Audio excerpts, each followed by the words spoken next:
যেহেতু দিয়াবাড়িতে জোর করার মতো পর্যাপ্ত সুযোগ সুবিধা নেই, পানি নেই, গ্যাস নেই, বিদ্যুৎ নেই, শামিয়ানা টানানোর কোনো ব্যবস্থা নেই, টয়লেট নেই, কিছু নেই।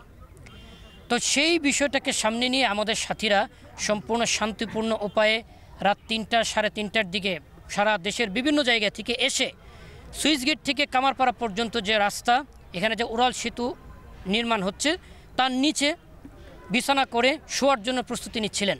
ঠিক এই মুহূর্তে কামারপাড়া ব্রিজের নিচ থেকে ইট পাটকেল এবং লাঠির মাথায় মশাল লাগিয়ে সাথীদের উপরে নিক্ষেপ করা হলো।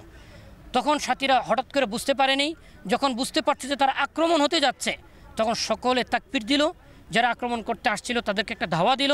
এই ধাওয়া থেকে পাল্টা ধাওয়া, ২-৩ বার পাল্টা ধাওয়া পাল্টা ধাওয়া হওয়ার পর তারা টিকতে না পেরে এই গেট দিয়ে, পশ্চিম গেট দিয়ে ময়দানে প্রবেশ করেছে। আমাদের সাথীরাও তখন তাদের পিছু পিছু মাঠে ঢুকে চলে আসলো।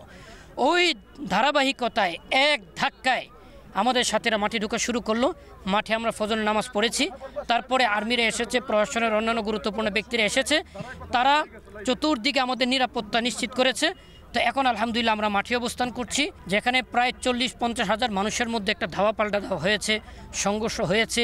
কে কাকে মেরেছে এটা তো আমরা কেউই সচক্ষে দেখিনি, এটা তদন্ত সাপেক্ষে বলা যাবে। তবে ২ জন নিহতের যে ঘটনা ঘটেছে তাদের পরিচয় নিশ্চিত করার জন্য কার্যক্রম চলছে।